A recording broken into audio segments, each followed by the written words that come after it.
I'm Austin Moss. I'm Jake Clancer. And I'm Jack Moore. Our project is NFL quarterback salaries. So, what we were measuring is how does a quarterback's statistical performance, age, and experience in the NFL affect their individual salaries. So what we kind of depicted was, the NFL is one of the most popular sports in the world. And these players, they receive these high sums of money. And so, what makes them deserve these sums of money? So what we did was we analyzed the 35 of the most paid NFL quarterbacks using SpotTrack and ESPN.com. And then from there, we measured, like I said, statistical performance, age, and experience to see how this affected their salaries. We ran and cleaned the data, and we ended up eliminating 5 quarterbacks so we started at 40 and then ended up at 35. And then we used a multiple regression analysis test to determine the significance by looking at the goodness of fit and multicollinearity between the variables measured. So after performing our regression analyses, we found that the high salary regression group did not have any significant variables other than touchdowns, which had a p-value of 0.0547. So even though this is above the 0.05 landmark, we should still test this variable in the future because there seems to be some sort of correlation. In addition, the lower salary regression group we did find significance with 3 of our variables. ESPN quarterback rating, NFL experience, and the age of the player were all significant to our test and should be investigated more in depth to help solve our problem. Our motivation was to figure out why certain quarterbacks are receiving the salaries that they do for playing the exact same game that other quarterbacks are playing. Some people do believe that they're justified and deserving of their pay, while others believe that they're paid too high for the position and for their skill set. Our assumptions about the data is that the year prior to when the quarterback signed their contract had the most impact on their salaries, as well as more seasoned players will receive a higher salary. And rushing yards won't have as large of an impact because quarterbacks aren't salaried on their rushing yards, they're salaried on their passing. The sites that we compiled our data set from were ESPN.com and SpotTrack.com. Additionally, our dependent variable that we were testing and that we gathered information to test for was the salary with which quarterbacks are receiving.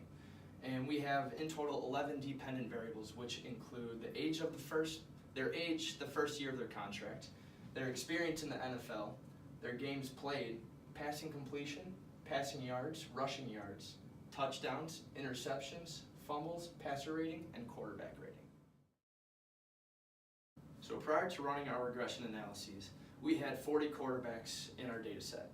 However, after performing these tests, we identified 5 outliers in the initial regression test, and the p-values for these corresponding with these variables were extremely high, so for that reason we had to take them out.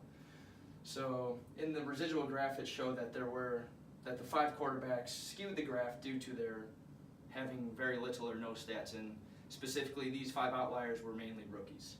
So we also had to get rid of age as an independent variable as a result because it was very multicollinear with experience in the NFL. So, our data description.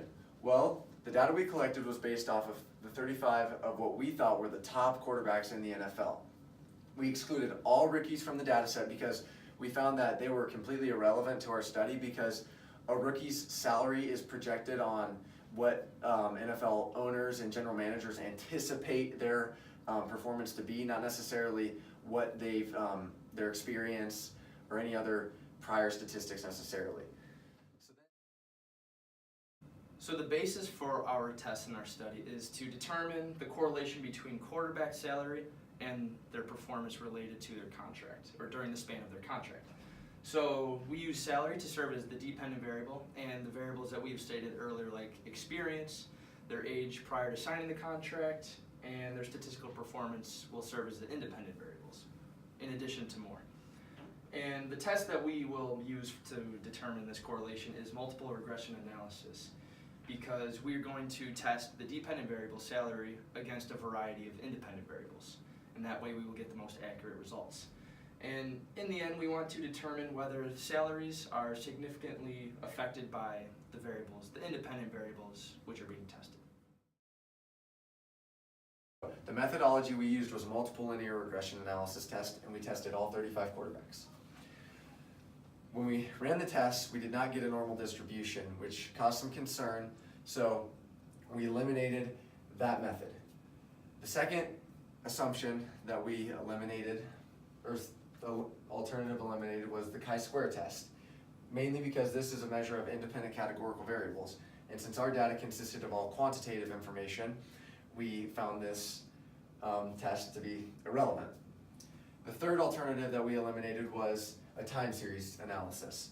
We did not run a time series analysis because we only collected the statistics and the age and the experience of a quarterback based on the year prior, not a series of time over a necessarily long period of time, whether that was a month or a year or a season. Well, for our model selection process, we have a null hypothesis and an alternative hypothesis.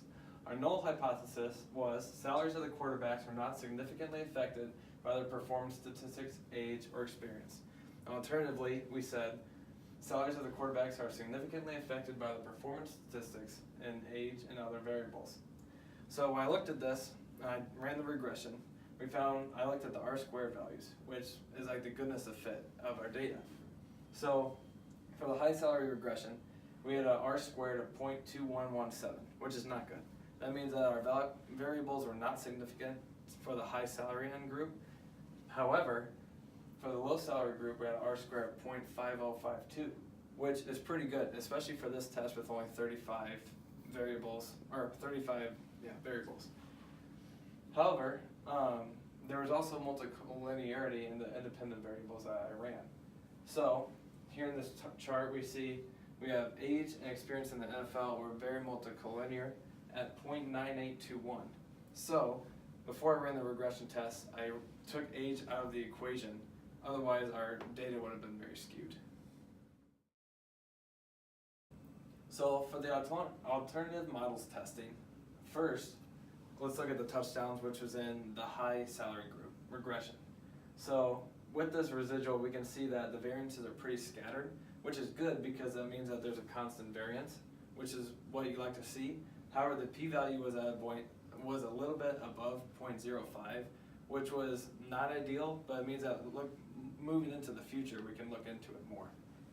Also with this QBR rating, we saw there's a little bit of a quadratic with the variance here, and so I ran an extra regression test to see if that would differentiate, which I'll talk about later. So looking at the actual equations that the residual plot brought to us. For the low salary group, we had the first equation, which we only had two variables that really mattered at the end and were significant, which was experience in the NFL and also the ESPN QBR rating, which is this residual here. But the low salary, so this -5 million number is an intercept, meaning if there's no variables involved, that's what the residual would tell us. However, the B1 and the B2 represent the different variables that actually matter, which like I said is the QBR and the experience.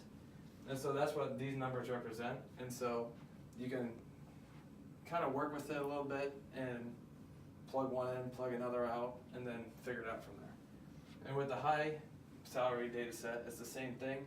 Although there was no B2, there's only B1, which is this touchdowns residual plot. However, that wasn't exactly below 0.05, and so that we needed to use further investigation. So, diving further into our statistical analysis, we have the normal probability plot from the low salary group. So this shows heteroscedasticity because there's two jumps in here due to the variances. However, we do see a positive linear trend, so moving into the future we can dive into those two variables that we found affect our hypothesis, and we can dive deeper into those. Also, this is the squared graph I was talking about earlier. So after I squared it, it was pretty scattered, which is good. That means there's constant variance. However, it made multicollinearity between the squared value and the regular ESPN QBR, and so it really wasn't good for our test. However, the graph does look a lot better and not as quadratic. Finally, here's a touchdown variable, the normal probability plot. So it has a little jump here at the beginning, But other than that, it's pretty positive and linear, which is really good, and that means that we definitely need to dive into that for the future.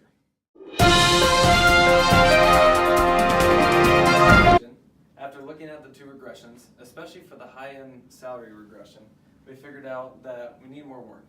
We need to include more independent variables because the goodness of fit was not very good and the variances were not great besides the touchdown one. Also looking at the low-end salary data, we found that experience in the NFL and the ESPN QBR are very good and that we need to dive deeper into those because those could help us solve our hypothesis.